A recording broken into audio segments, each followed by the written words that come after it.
Hey, good evening everybody. It's KB5 MIQ Big Boy. We fixed to kick this off tonight with our 1100 sub giveaway drawing. We're going to draw for this speaker first. Got about a half a dozen entries, so let's see what we can come up with.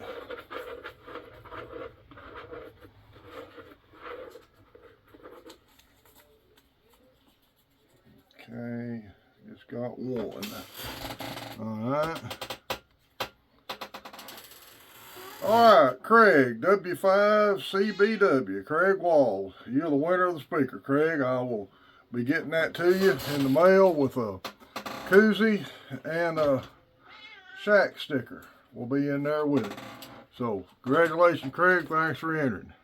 Guys, I got to stop this a minute because I got to change over for the kit drawing. Be right back. Everybody, we're going to draw for this Ramsey's kit, a koozie and a sticker. This is a Ramsey synthesized AM transmitter kit. It's an older kit.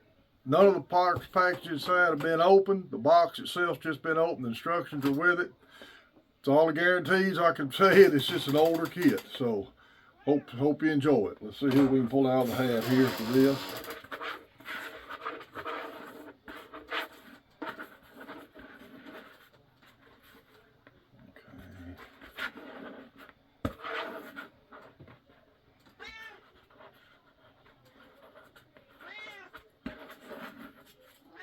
Alright, let's see. Okay. Tim Phillips, Kilo 4 TEP. Congratulations, Tim. This will be getting in the mail to you come Monday morning. I'll put the koozie and the sticker in the box with it. Alright, let me pause it again so I can move some stuff around. We'll talk about tonight's subject. Okay, I'm back. Got everything set aside. Hey, ham radio cat. She just jumped up here. She been being a outfit today. Congratulations to the winners. I'll email y'all as soon as I get through making this video, so you can catch it when the video comes up. I'll get them in the mail to you Monday. All I ask is that you send me a picture with you having it so I can put it in a future video.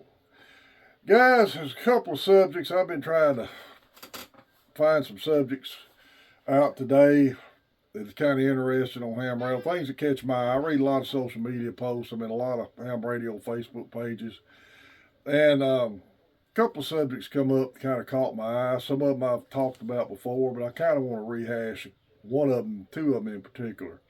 One, QSL cards. Now, get down, cat. Watch out. QSL cards. If I could be remembered for one thing in this hobby, in this channel, is promoting QSL cards. Now, I know a lot of guys, I read all kinds of posts, too high postage. I ain't going to mail them out. My ham radio log program's good enough for me, whatever. I mean, that's fine. But if there's anything that we can do with this hobby for spreading goodwill, don't hit that.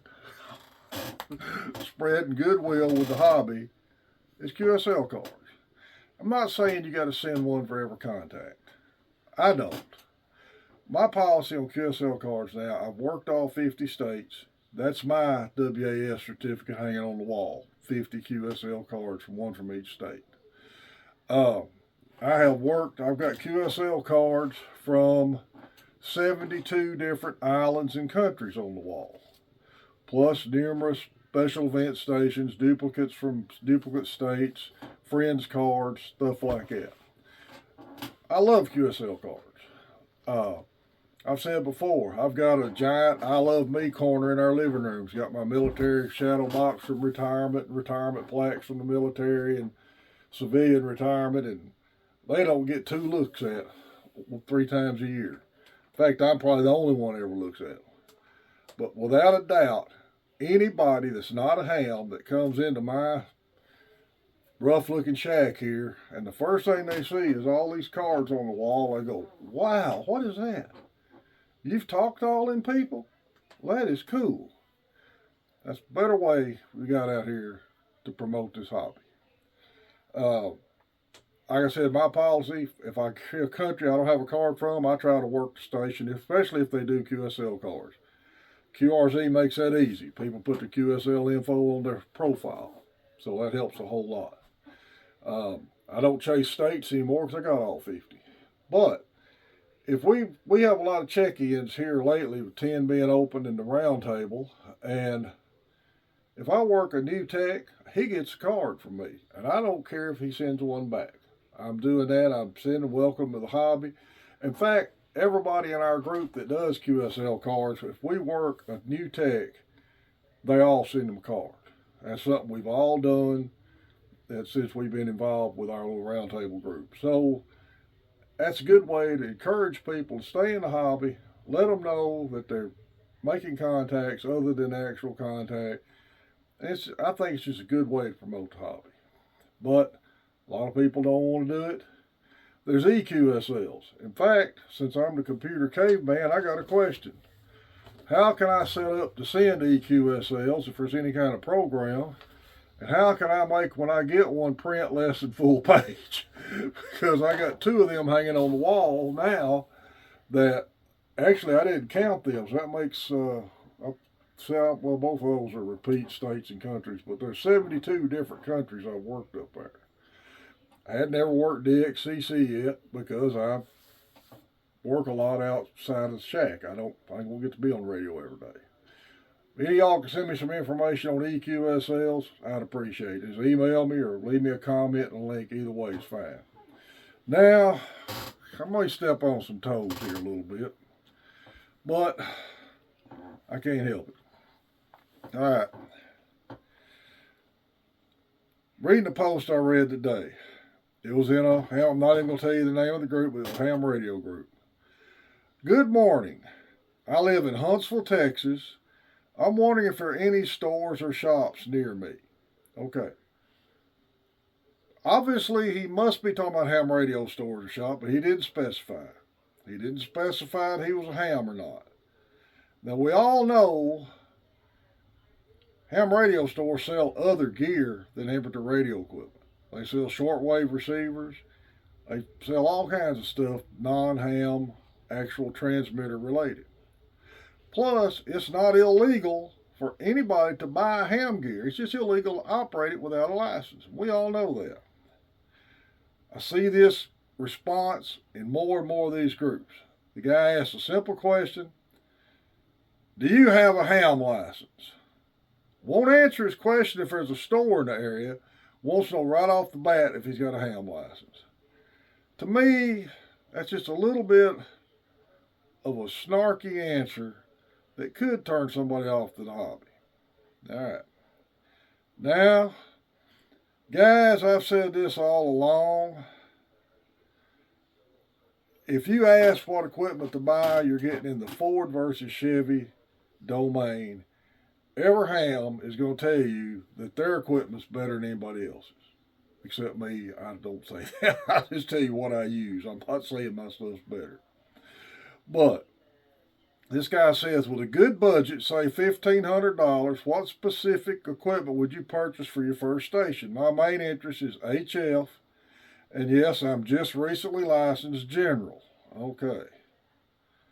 All right. Here comes a guy with the one term I hate to tell somebody getting this hobby worse than anything.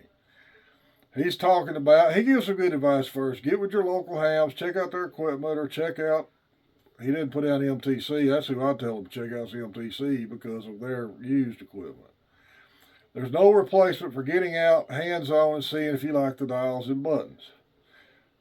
This is what gets me. The Yaesu 991A and the ICOM 7300 are a great starter rig. Please stop using that term.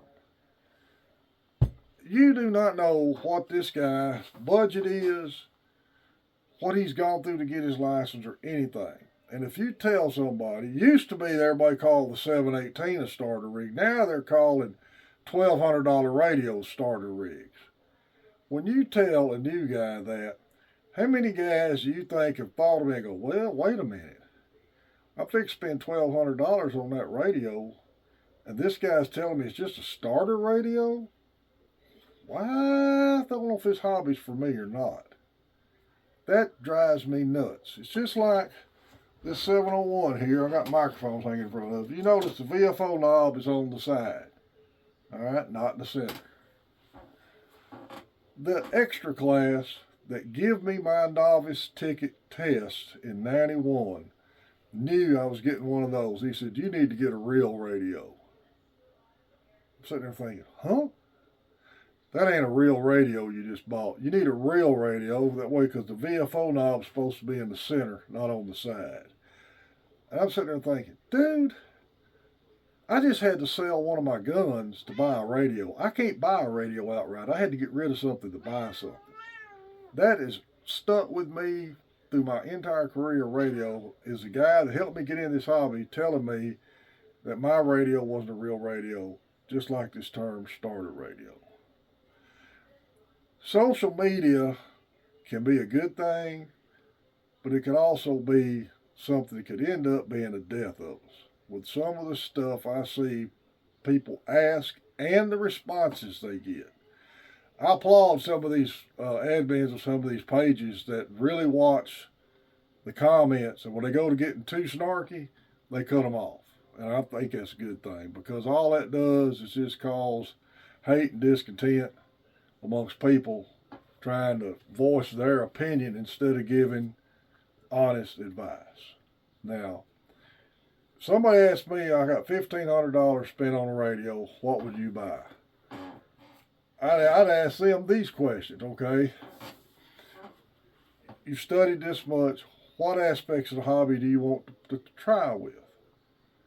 Do you want to do skip, working skip, HF, trying to make foreign country contacts? You want to do local communication, or you want to do a combination of both? And then steer them in the idea and use terms like, well, here's a radio that'll do this much, this radio will do this. This may not have the features this one's got, but get away from the term real radio, starter radio, and just try to give them honest advice without saying, if you don't buy this radio, you're not a real ham. That drives me nuts. Now, I'm running an 18-year-old Yaesu 897D right here, right now. Bought it brand new. I've sent it back to Yaesu one time for one repair. I know I've seen guys trash them. Oh, the receive's not that good in it and all that. The type of ham radio I enjoy, I would not get one bit more enjoyment out of it with a $10,000 brand new radio sitting there versus that radio. I just chase voice contacts. And that's what you need to find out from people, what they're trying to do. If these guys are really wanting to get into digital, then you might steer them toward a radio that already had the sound cards in it to make it easier to adapt it to a computer and learn how to do the digital with, versus another radio. But just to arbitrarily tell a guy this is a starter radio, and that, to me, that's wrong. And I know I may get roasted for that, but that's wrong. I don't know what else to say about it. It gets back to the two comments I've always talked about in here: starter radios, snarky comments, which are being a smart aleck with somebody, or the NASA engineer comment where you explain something down to the neurons and electrons. You don't know the guy's knowledge level of electronics, and you can overwhelm them just as easy doing that. And I have seen people that's happened to in my last job when we was trying to teach them how to work on certain things with electrical and electronic. You can overwhelm people quick. And my old buddy David, one of my subscribers who happens to be a NASA engineer, buddy, you know I had to get that in there. All right. Well, guys, I'm not even going to bring up the ARRL anymore. That's been roasted all week like lightning protection and grounding your rig, so I'm not going to do that again. But anyway, thanks to the winners. Thanks to everybody subscribed. Congratulations to the winners. I'll give you stuff out Monday. We got more stuff coming up. We're going to be giving some more stuff away. We're going to give away some of this MFJ stuff up as I review it.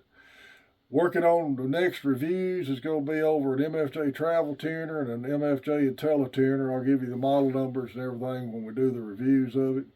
Having a lot of fun with that. Again, thanks to MFJ for entrusting me with this. I really appreciate it.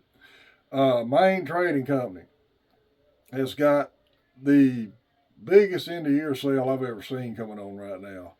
His mystery box is sold out in less than 24 hours. I couldn't even get a chance to get one. So keep them in mind. I got a lot of used gear coming up. I got one more tip, and this is a non-ham tip, but I can't help but tell y'all about this. And this will help you guys in rural areas that has this same problem. I'm a fanatic about trailer lights working. I cannot stand to pull a trailer and my lights don't work. I have fixed trailers for my dad all my life when he's let dogs chew the trailer wires off boat trailers, cattle trailers, low boys, you name it. Calves will do it. He'll park a cattle trailer in the pasture, and the next thing I know, the calves have chewed especially the pigtail off that you hook up to the truck. Well, I took over the farm in 2019, and all the trailers work. I bought a new trailer back in September that's over 30 foot long. It's too long to park in my regular pen where cattle ain't in, so I've had to put it in the pasture. I thought I had my trailer hook up where the calves couldn't get it, but evidently I didn't. They were chewing on it, you can see by my taping. And I got thinking, I got to figure out a way to fix this. Anderson power poles. I cut the trailer wire off up in the tongue. I'm going to reach up in there and put Anderson power poles on it. All I got to do is plug that in when I go to run it and take it off. And that way no more calves will chew my trailer up. So having ham gear around and tools helps with a little bit of everything. Guys, thanks again to everybody who subscribed to the channel. I really appreciate it. Me and Old Ham Radio Cat enjoy doing this for y'all. This KB5 MIQ Big Boy 73.